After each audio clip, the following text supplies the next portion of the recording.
Welcome back. It's now time for Midday Sports.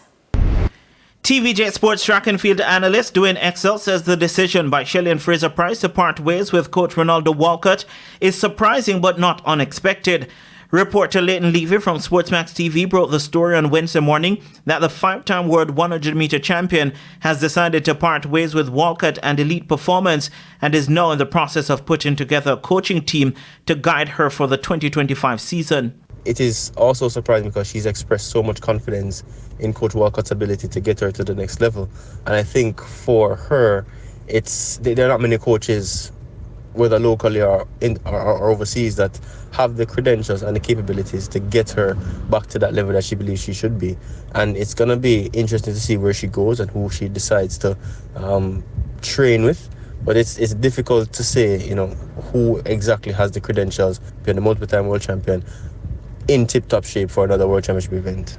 Fraser Pryce is the second high-profile athlete to part ways with Walcott and Elite Performance in the past few weeks after it was reported that Rashid Broadbell has left the club and could be heading back to MVP. Jamaican Robin Powell and his Barbados Royals team are now 2 wins away from a third Caribbean Premier League title after defeating the Trinbago Knight Riders by 9 wickets on Duckworth Lewis in the first eliminator on Tuesday night at the Providence Stadium in Guyana. In an unforeseen set of events, the Knight Riders were on course for a big total at 168 for 3 after 19.1 overs when a light tower at the stadium went out. Nicholas Perrin was left not out on 91 while Jamaican Andre Russell was 20 at the stoppage. Maish Tikshana, Navim Ol-Haq and Raman Simmons all had a wicket. The extended delay then forced the game to be reduced as the Royals were then set a revised 60 to get from just 5 overs. David Miller led the way, scoring the joint third fastest half-century in CPL history, reaching 50 off just 17 balls, with the Royals getting victory at 64 for 1 with 4 deliveries to spare. Powell was left not out at 9.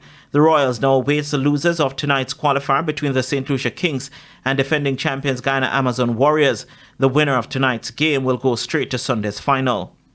Reggae boy Leon Bailey, who had an assist in the English Premier League at the weekend, will look to carry over that form into the UEFA Champions League as Aston Villa go in search of their second successive win when they welcome German giants Bayern Munich to Villa Park this afternoon.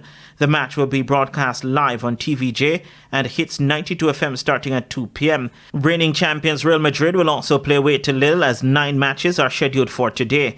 In other games at 2 p.m, Liverpool, who were rampant against AC Milan in matchday 1, will play at home against Bologna. RB Leipzig will entertain Juventus. Monaco travels to Croatia for their game against Dinamo Zagreb, while Sturm Graz host Club Brugge. And Fraser's Whip will go in search of their first point in the CONCACAF Women's Champions Cup when they take on Gotham FC in their final group game at the National Stadium this evening. The reigning Jamaica Women's Premier League champions have lost all 3 games in the group so far, conceding 17 goals while scoring once. I mean, it's really good. They're pretty confident. This tournament is for them to express themselves, to see what it is like playing at the highest level. And so far, even the score of the last game, it didn't bring them down. They saw it as to play in the big level, you will get scores like this, but it's how you adapt. So I think they're upbeat for this game. In training, this shows that they're ready to play their final game of the group. And I can definitely say the girls are looking forward to see if we can go back to the CONCACAF Club Championship for next season, because that is the aim after this tournament. After the game tonight, that is the aim, to go back next season. The game is set to kick off at 7 p.m. And that's it for your Midday Sports. I'm Renata Brown. Thanks, Renardo. And that concludes the Midday News package. I'm Kerry-Ann Simpson. Join us at 7 for Primetime News.